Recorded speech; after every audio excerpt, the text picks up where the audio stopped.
Hello, everybody. It's Gary Stuckey with Real Music. Hope you're doing okay wherever you are today. I hope you are excited about a brand new interview, and it's a great one. Just saying. If you love to rock and you love the classic rock sounds of the 80s, I've got a guy for you. His name is Ron Keel. You know him from Steeler, Keel, and the Ron Keel Band. He's got a brand new album out called Keelworld. And it covers those bands, some brand new songs. And you can get the vinyl of that album on Black Friday coming up, so get ready for that. But we cover everything. We talk about a lot of things in his career, some interesting stories. So here we go. Here he is. Here's Ron Keel. How did this come together?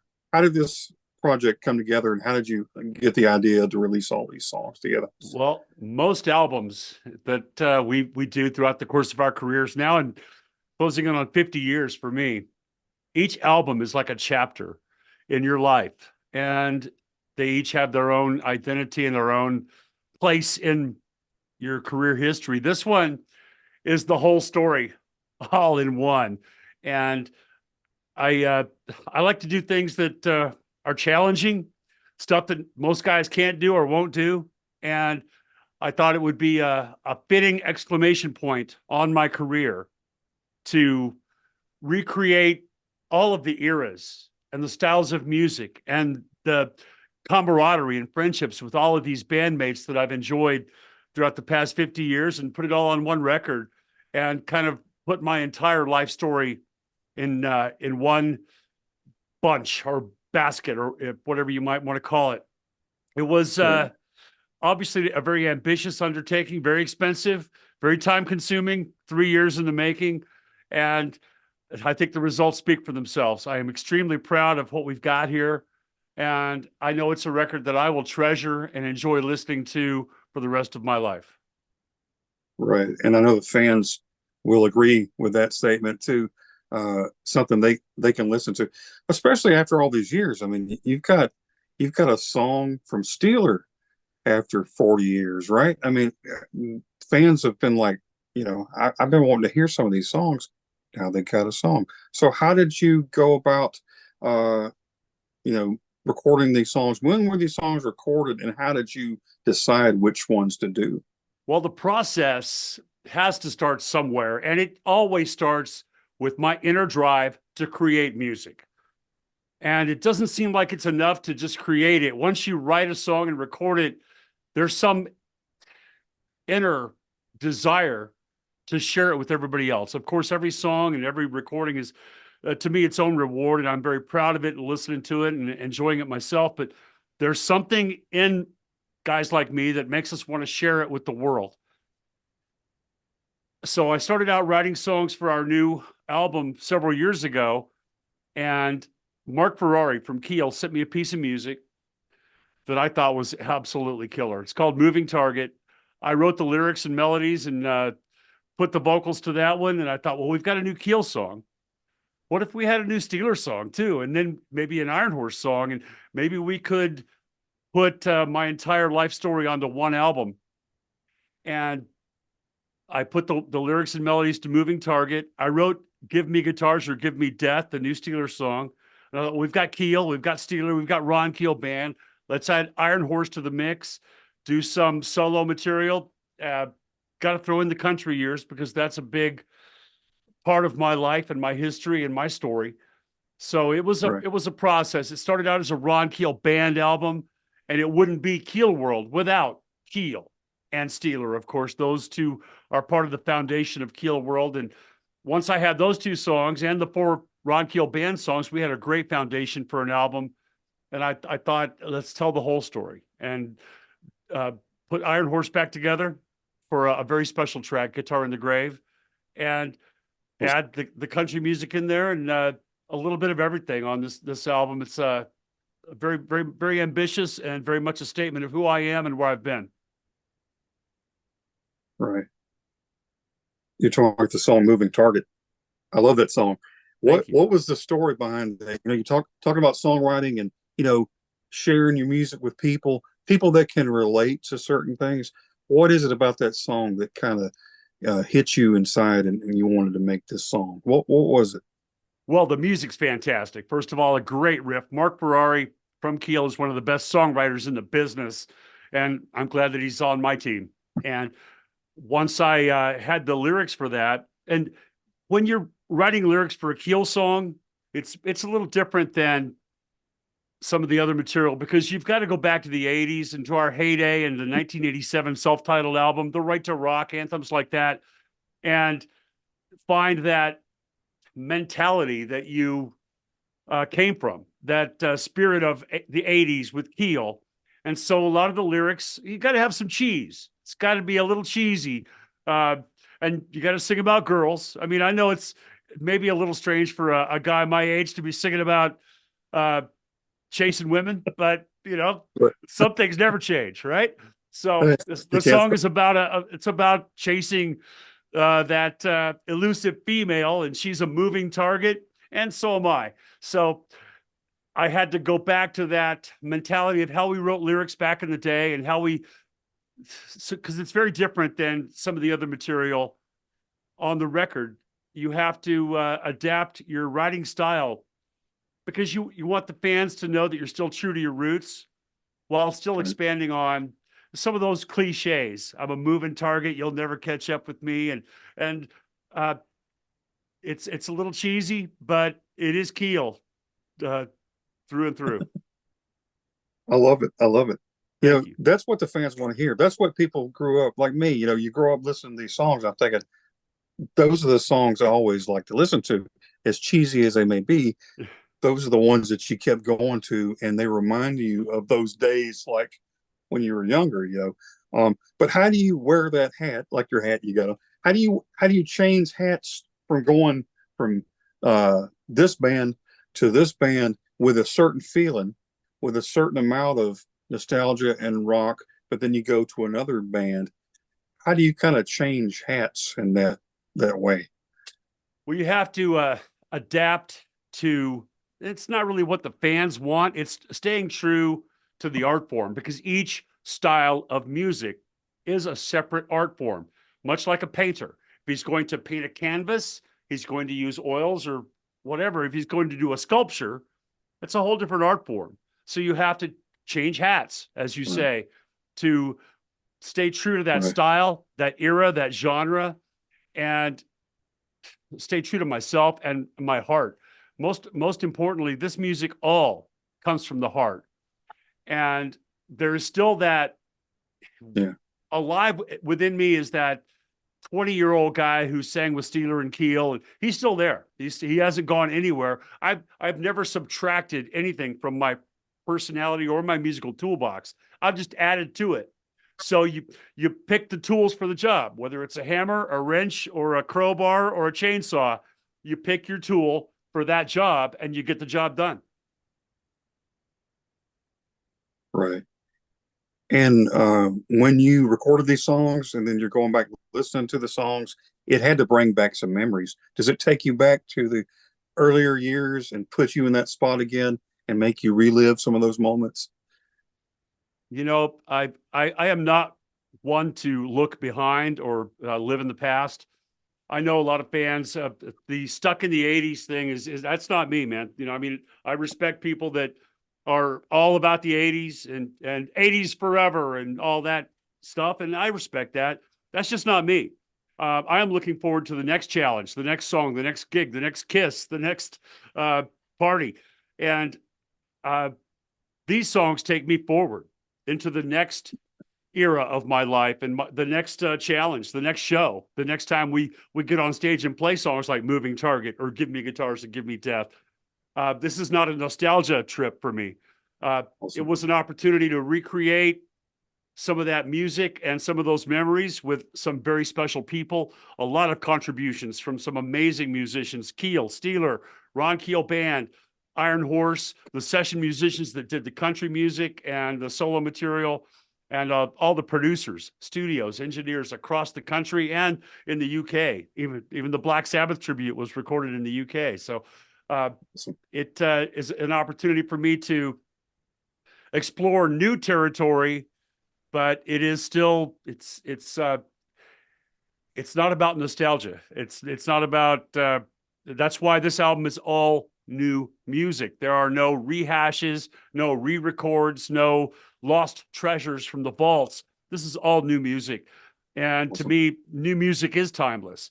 And it's not about the 80s. You think, well, it's a hair band from the 80s. Well, you got a bald 64-year-old singing it. Uh, does that make it hair metal from the 80s? I don't think so. I think it's modern Keel music. And I'm very proud of that fact that we were able to recapture that spirit, because the spirit never dies. Yeah, that's right. That's a good answer. And that's a good way to look at it, because I know a lot of people do that. They try to live off of songs or music that was around, 40 years ago. You're still creating new stuff. You're showing the world that you can still do it, and it's up to par with what you've done.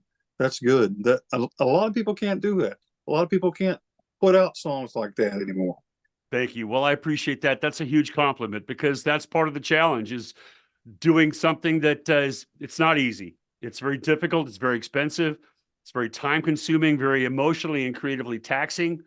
And it's like climbing a mountain, man. Climbing Mount Everest. And I've never done it, but I'll bet you it's really expensive.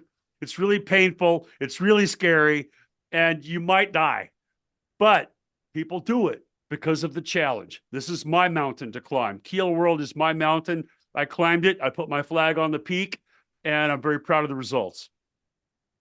Yeah, I agree. I think that, challenges are what keep you going.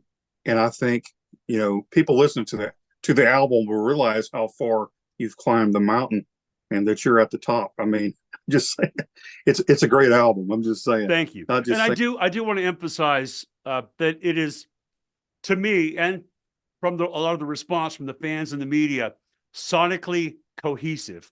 It sounds like everything fits, even though you're going through all these different styles of music, these genres, these eras of my life and my career. Everything belongs on the same album together. And it's got that identity that really tells you musically who I am. Right. And you could listen to the songs just like you said earlier, like a book, chapters in a book, and you're listening to this and this chapter and this chapter. It does make a great book. I mean, and speaking of which, I love the artwork for the album cover. I think there's a comic book or something in there.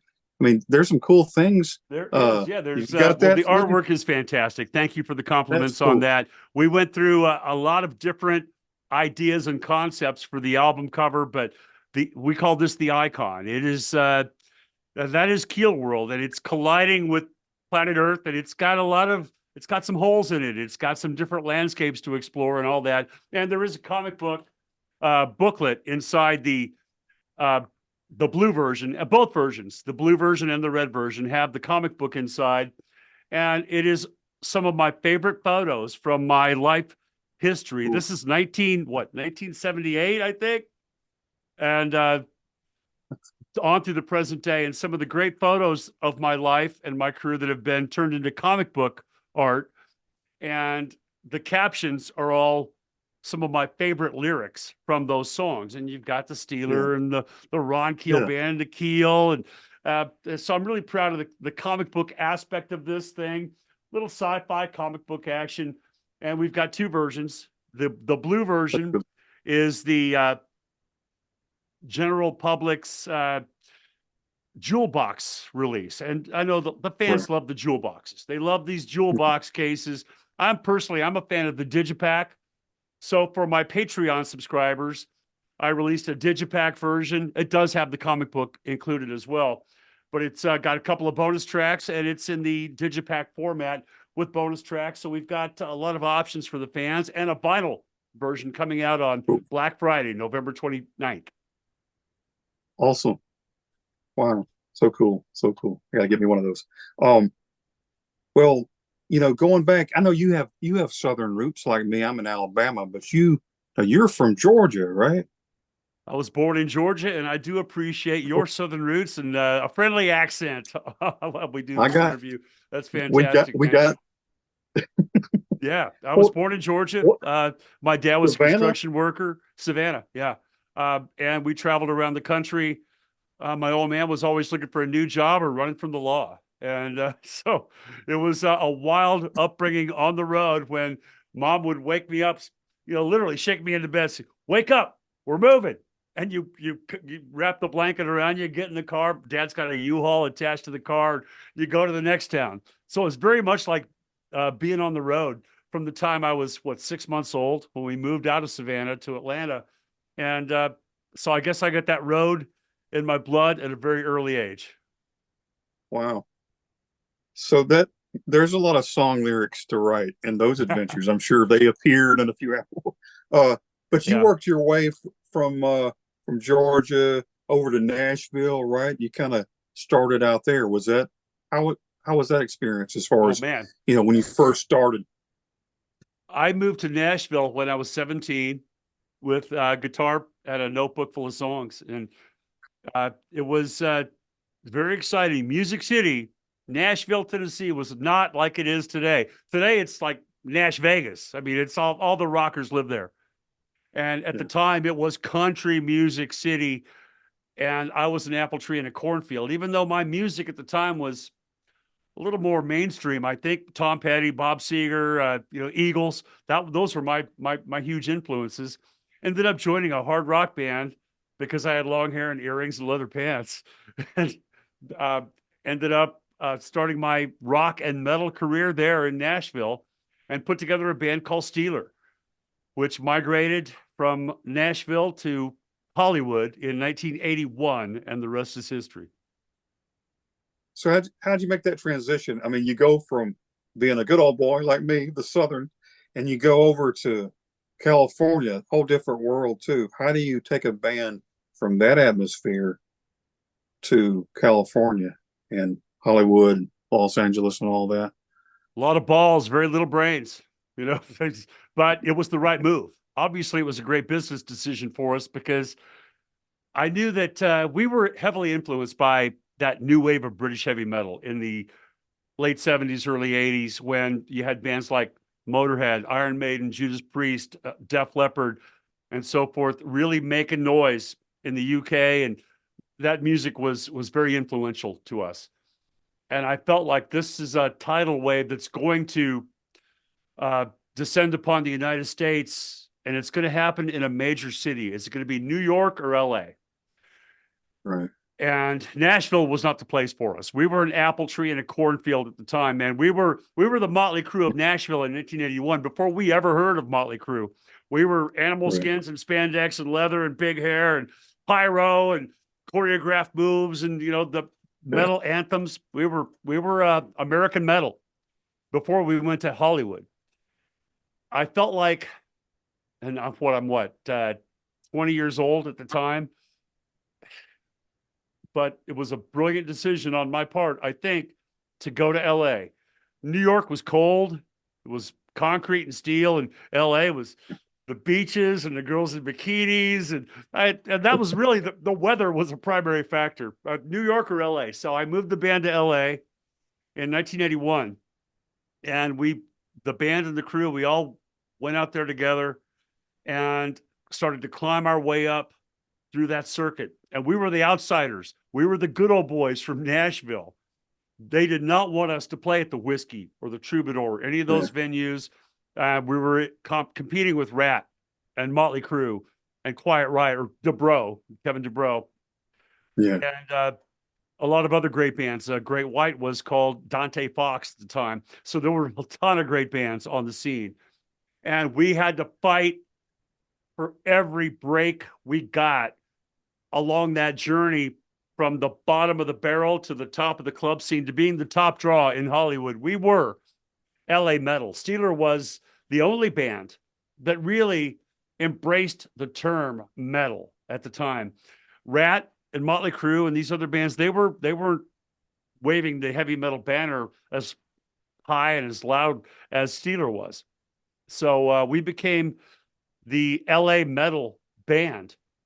And eventually, didn't take long. It took about a year to really climb our way to the top of that scene. And we have a movie coming out. I'd like to plug the movie because Awesome.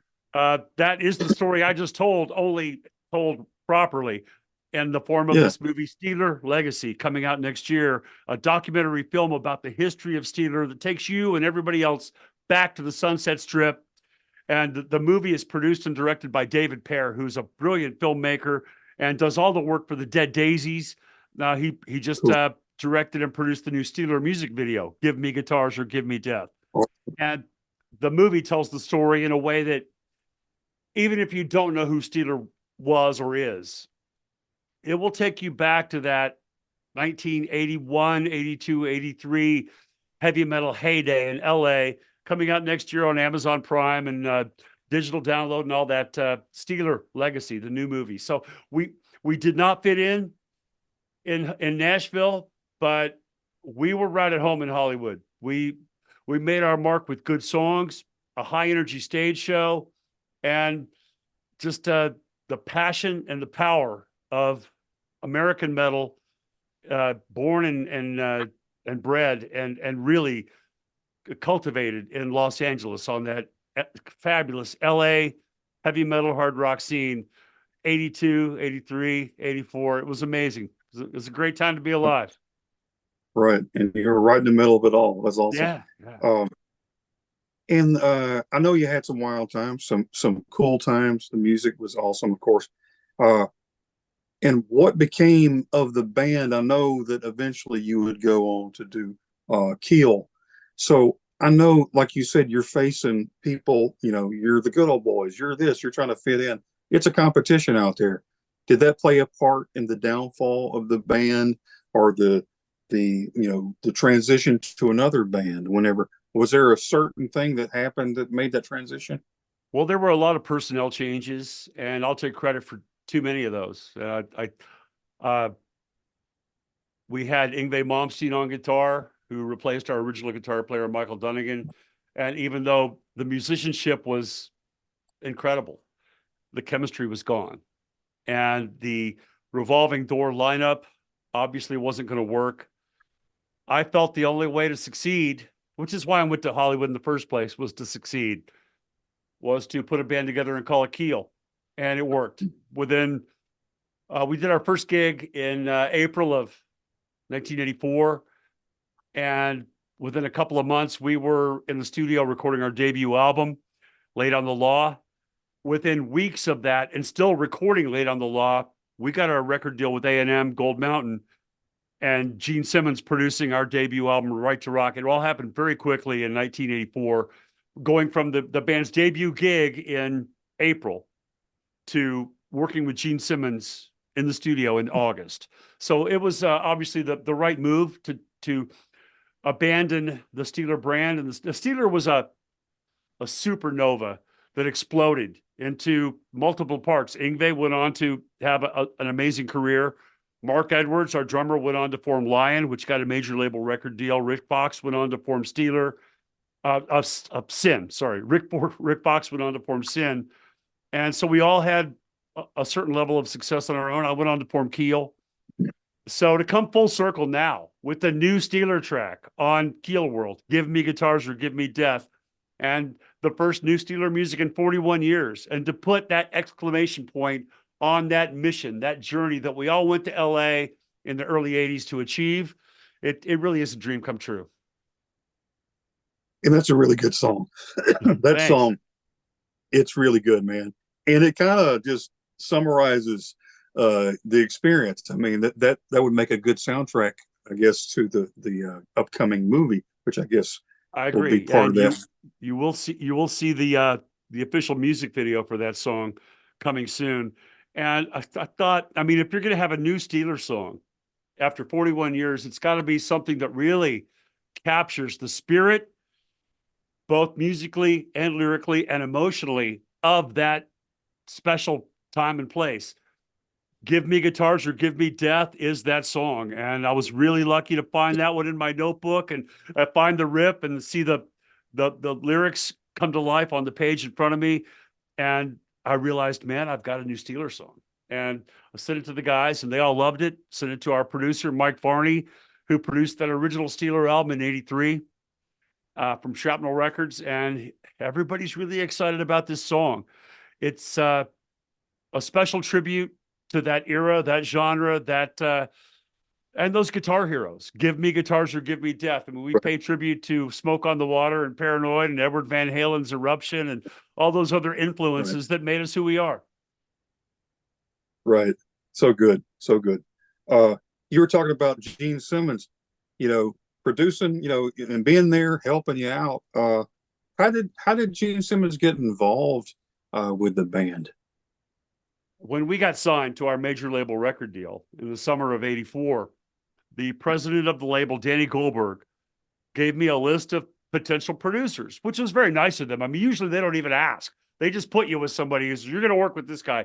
I actually had a lot of input at the time, and they gave me a list of people. And I tell you, man, it was all of the who's who: Max Norman, Tom Werman, Michael Wagner. I mean, this list was the Rock and Roll Metal Producer Hall of Fame. And for some reason, Gene's name was on the list. And I just literally zeroed in on that. And I said, Gene, I want Gene. Hook it up, make it happen. And they set up a meeting with Gene Simmons and I at the Beverly Hills Hotel.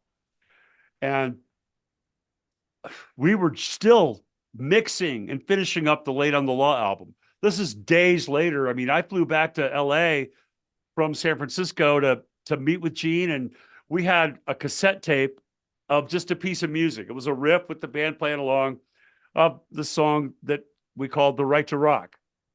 And that's all I had. We had one song, and it wasn't even, it was just a cassette jam. I put the cassette in Gene's boombox in his hotel room, but at the Beverly Hills Hotel, put that cassette in Gene's boombox. There's no vocals on it, so I had to sing it in his face. Spitting at Gene. He used to spit blood at me. Now I'm spitting at him. And about, as soon as the first chorus was done, Gene hit stop on the cassette player and said, I'm going to produce this album. And we're going to start Tuesday. We're going to start Tuesday.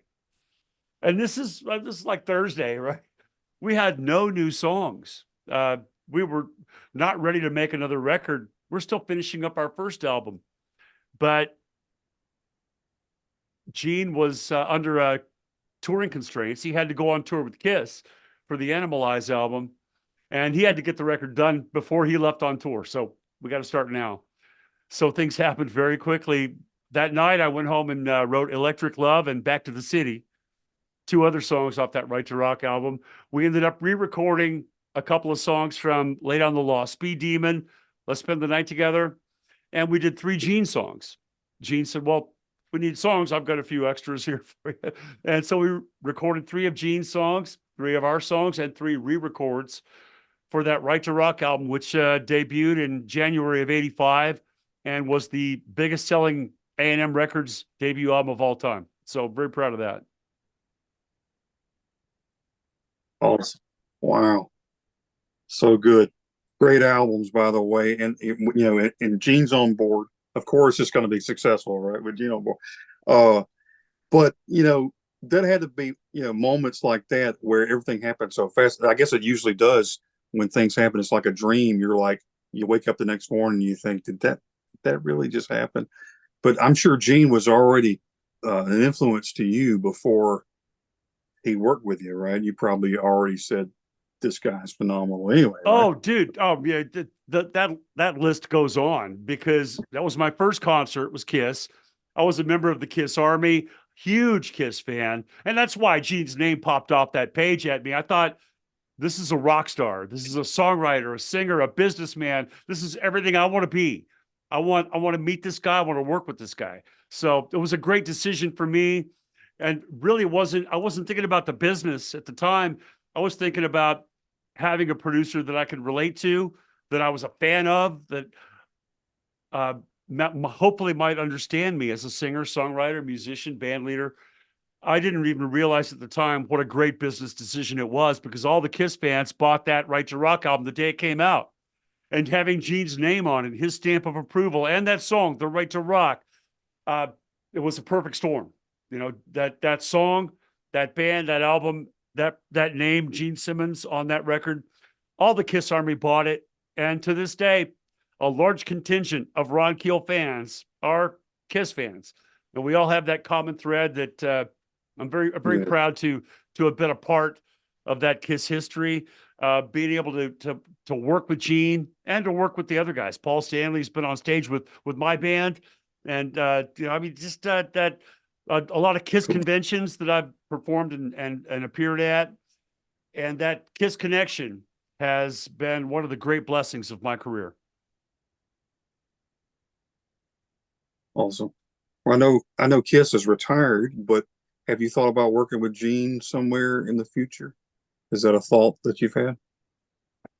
Man, we're always hammering Gene to produce one more song. I would have had Gene produce Moving Target, but it was really expensive.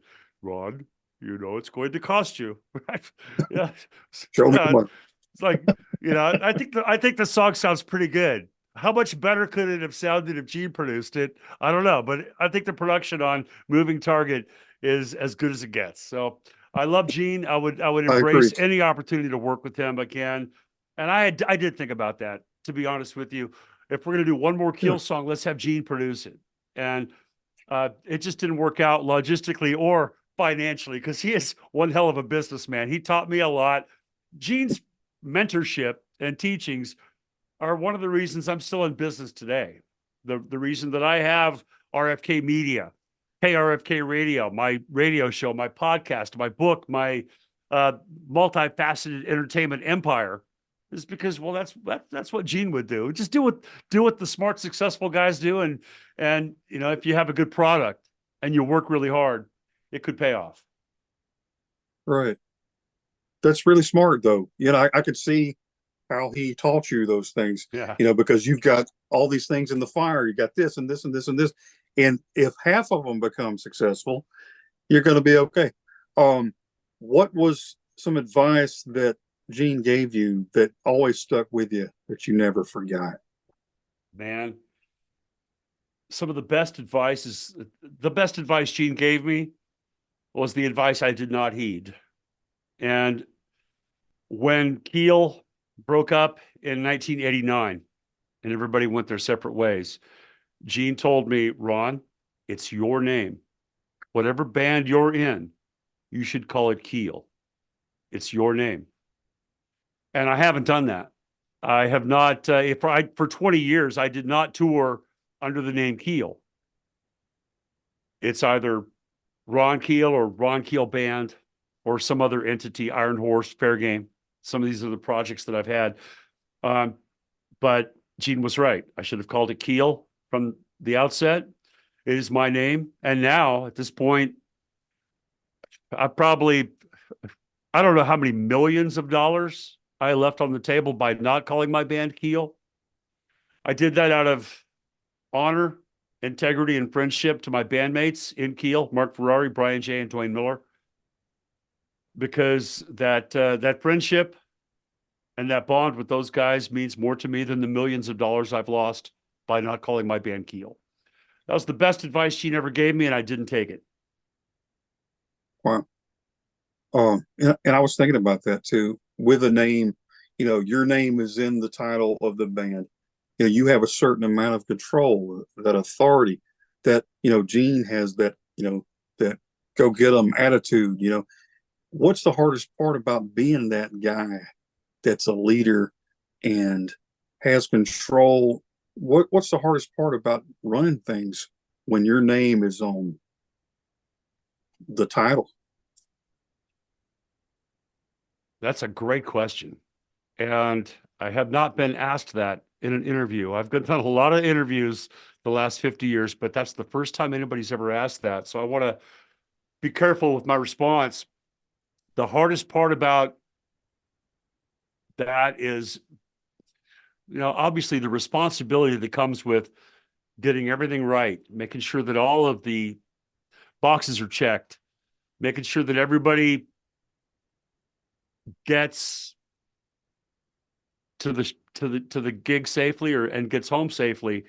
Those are your primary concerns, and always being a leader when you're not really sure of the answer. What should we do now? And we're at that crossroads now where what do we do next year? How do I navigate 2025 with the Ron Keel Band, Keelworld, or whatever comes next? The hardest part is always having to be on. Always having, you're not going to get to shower or sleep or eat or do all the normal human things that most guys get to do. You make sure your guys get some rest. Make sure they get to the next town safely. Make sure they're prepared. Make sure they've got the game plan. And the hardest part is it's really the flip side of that coin is the satisfaction of knowing that you got it right. That, man, we went from nowhere to here, and we played a great show. We had a great session. It's a great song. Everything worked, and that reward for me is knowing that I did it right, and also letting the players play, letting the guys, knowing when to delegate, but also not micromanaging everybody's part. Everybody's personality is different. Letting them be themselves and enjoy the experience. That leadership does come with a heavy responsibility, and championship teams are built in different ways. I use sports analogies a lot in my philosophy of how to run a business or manage a team.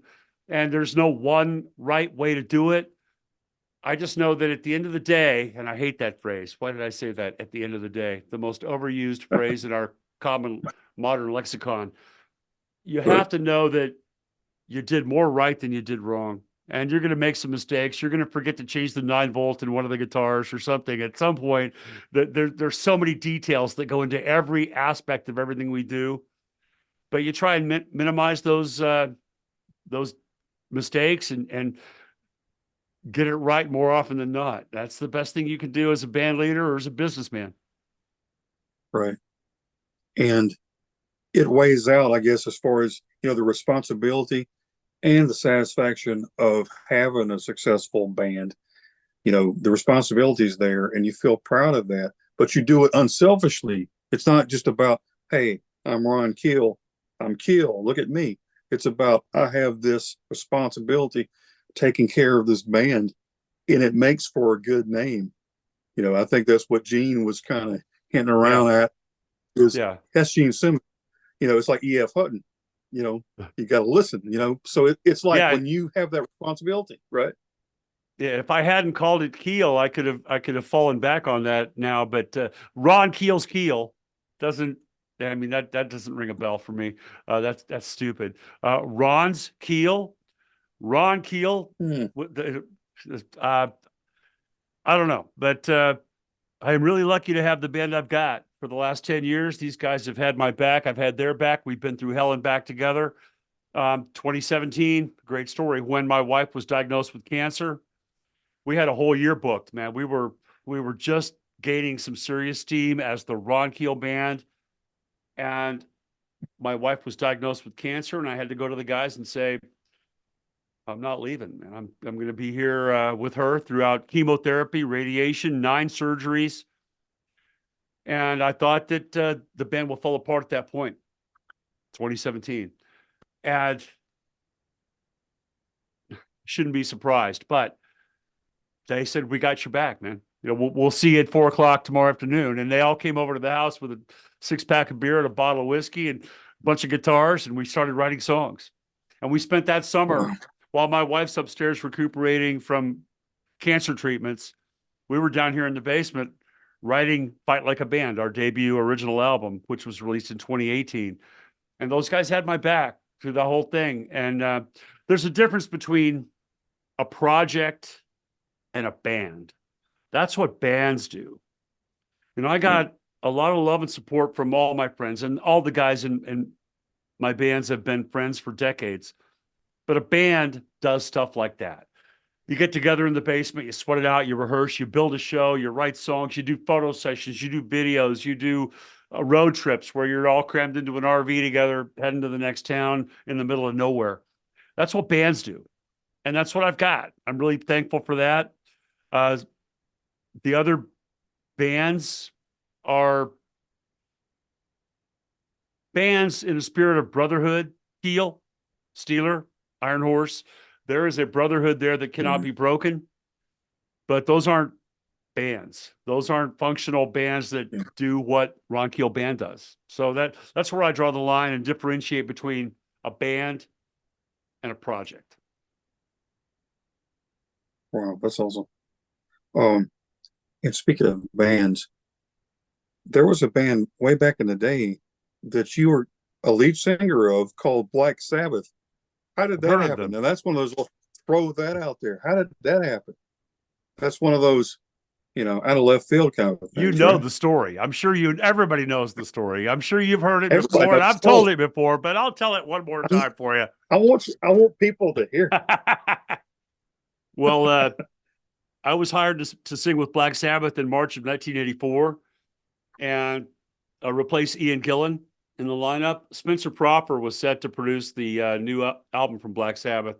Spencer had produced Quiet Riot's Metal Health, and obviously he was the hot hand in Southern California and that American metal scene. I mean, he took Quiet Riot to #1 on the Billboard chart, the first metal album to reach #1 on Billboard. So Spencer Proffer had a huge amount of power, and he had signed on to produce the new Black Sabbath record, and he got me the gig as the new lead singer. And unfortunately, Spencer was trying to steer them into a different direction, trying to turn Sabbath into an 80s hair band with outside songwriters and MTV videos and radio hits and all. That's not Sabbath, man. So Tony and Geezer weren't having any of that, and they fired Spencer. I got caught in the crossfire, and the rest is history. But I was able to parlay that into, first of all, every interview I do, we have to talk about it, right? And I figured if I have to talk about it, I might as well sing it. And several years ago, I was invited to participate in a tribute record project with ex-members of Sabbath called Emerald Sabbath. And I got to sing with, Vinny Appice and Rudy Sarzo and some of the other members, Lawrence Cottle on bass, a lot of ex-Sabbath or Sabbath family alumni, Rudy Sarzo on bass as well on a couple of tracks. And I did 3 songs on that project: Hole in the Sky, an Ozzy song, Die Young, a Dio song, and Trashed, an Ian Gillan song. And really, really proud of that record and proud of the vocals and proud that I got to work with all those guys and kind of put an exclamation point on my Sabbath story. And a couple of years ago, the executive producer, Mike Sullivan, said, we want to do volume 2. And I want you to sing Children of the Grave on this one. I said, well, first of all, they paid me really well for that first session on that first album a few years ago. I got paid really well. And when they asked me to do Children of the Grave, I said, well, I'll do this one for free if you'll let me put it on Keelworld. And Mike was cool. Mad Mike, what a great guy. The ultimate Sabbath fan. He said, sure, mate, no problem. So I was able to put Children of the Grave on Keelworld, which is an Ozzy cover of a classic. It's a classic Sabbath anthem. And Bobby Rondinelli, ex-Sabbath, on drums. Neil Murray, ex-Whitesnake and ex-Sabbath, on bass. So I got to work with some of those guys again and include that small chapter of my life with Black Sabbath on Keelworld. Awesome. It all fits together, all that story. Here's a question though that kind of goes along with that though. So I know you were caught in the crossfire of that situation, and they fired him. They went a different direction. Now, why didn't they just keep going with you? Why did they just clean house, and why didn't they go, well, we'll just get somebody else, but we'll keep you? Well, you should ask them, I guess. And for the record, I was never really fired. They never called me and said, Ron, you're out. So technically, I'm still the lead singer in Black Sabbath. See, there you go. Show me the money? Where's the check? Hey, yeah. Well, next year on tour with Black Sabbath. Hey, well, tell me this though. All that was going on. You had a lot of cool things happening in the mid '80s. That's one of them. Gene Simmons is helping you out. Now, what kind of world would it have been though if you became that singer and you went in that direction and you stayed with that band and it was a different world? A lot happened with you. A lot happened with that band. Now, I know you can't say when or what if, but would that have been a different world with you as the lead singer and doing about 3 or 4 albums with those I guys? think it would have been fantastic, man. I think I was the guy for the job. I'm very confident in my ability. At the time, I was ready to go on tour with Sabbath and nail it. And I would probably have made $500 a week, and they would have become added millions to their bank accounts. But they're already millionaires. I don't live in a what if world. I don't. I mean, you can't. Life's too short. What if you had made a left turn or a right turn, somewhere back down the road? I don't know. I don't care. I'm here to live each day to the fullest. Today is the best day of my life until tomorrow. And I am not looking back and saying, what if this or what if that? It's, you never know, man. The butterfly effect affects us all. And it would have been an amazing experience. I'm confident that I would have done a good job, but I'm happy where I'm at. Sure. And no regrets. That's good. That's how it's supposed to be. Because you can't go back anyway. You might as well be happy That's with right. now and the You future. live in the past, right? you die in the past. This is true. Now what about the album's out.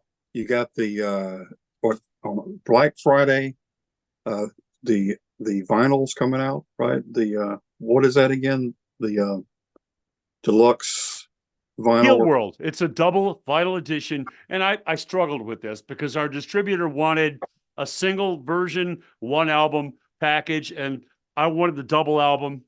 It was just too difficult to cut songs off this thing. You have to amputate limbs, basically. You have to cut off, you can only put 10 fingers on a record, and I've got 12. I can't do it. I've got to release a double album with all the material and the bonus tracks. Keelworld vinyl edition on blue vinyl coming on Black Friday. We'll start the pre-sale campaign soon for that. And the new video for Steeler. And I'm telling you, I'm not blowing smoke. This new Steeler video is really unique, really special. It's a thing of beauty and a thing of power. I just saw the finished cut yesterday for the first time, and I'm blown away. And it was very expensive, but there's some magic there that you can't put a price tag on. With those 4 guys, me, Rick Fox, Mark Edwards, and Mitch Perry, with this new Steeler video, I don't know how I'm going to follow it. I'm not looking forward to trying to top this one because it really is special and unique. I'm not sure about the release date or the marketing plan for that single and video. We're going to put that together now that the video's done. But it doesn't look like or feel like anything I've ever seen or experienced. So I do believe it's going to turn some heads and drop some jaws. It's just a performance clip. It's nothing fancy. No, there's no bells and whistles, man. It's the 4 guys throwing down and just crushing it. Very powerful rendition of this powerful song. So that Steeler video, Give Me Guitars or Give Me Death, coming soon. Of course, everybody's going to find everything I do at ronkeel.com, and you'll see the video first, especially if you're a Patreon member. Patreon.com/Ron Keel. My subscribers, my VIP fan club, my Keelaholics tribe, they get everything first and they get it best. So that and the single for the Steeler track, the vinyl edition, Black Friday, the documentary film coming next year. And who knows what's next in terms of my touring plans for 2025. I've got one more big show this year. It's been a great year, man. I mean, I have dropped hints of retirement. I haven't announced anything yet because nobody's going to believe me anyway. It's Ron Keel, man. He doesn't quit. He doesn't stop. He never gives up. He doesn't retire. I mean, but I've toyed with the idea. I've had some great shows this year, coast to coast and in South America. We did North America, South America this year. So many times I've walked off the stage completely satisfied knowing, man, that's what I want to do. I should stop now. This would be a great one to just, call it a day. And last Saturday night show was the same way. The band was on fire. We did 2.5 hours on stage together, and it was amazing. And I thought, man, it's just great. It's been a great year, some great shows. And I don't know what happens next, but I know I'm going to leave with my head held high. I'm going to finish the barroom brawl by kicking the other guy's ass and riding off into the sunset with the hot girl. And that's how I want to end it, man. I don't want to, I want to go out and finish strong. So that's what I plan on doing. I'm not sure how to do that. I'm scared to quit. I'm scared to keep going because I don't know what that guy looks like or sounds like or feels like. That guy who doesn't do this anymore. It's all I've ever done. How do I stop? But Father Time is undefeated. I can't keep going forever. And I do want to finish at a peak, plant my flag on that mountain and say I did that. So we'll see what happens next. I don't have any predictions or any announcements to make today on your show, unfortunately, but I gotta make those decisions very soon about what happens in 2025 and beyond. So stay tuned at ronkeel.com and on patreon.com/Ron Keel. I'll keep you in tune. Awesome. Well, thank you so much. Yeah, to be continued, question mark. We'll see what happens. Thanks so much for chatting with me today. I'm sitting back eating popcorn. I want to know what happens. It's my what pleasure, do you do? man. I'm right, wondering thanks. myself. I guess we'll let it take its course. And I appreciate the opportunity to talk about this. I've enjoyed our discussion, and thank you for your time and for giving me the opportunity. Yes, sir. Thank you. Great album, by the way. And Thank you. I'm fixing to go listen to it again. Thank you so much. Hey. See you later, man. All right, buddy. Good job. All right. Thanks, man. Yes, there he is, the metal cowboy, Ron Keel. Brand new album, Keelworld. Check it out. Get ready for that vinyl on November 29th on Black Friday. And we'll see what happens with his career. Big question mark. But we'll see. Hey, thanks for tuning in. Until next time, everybody, always remember to keep the music real.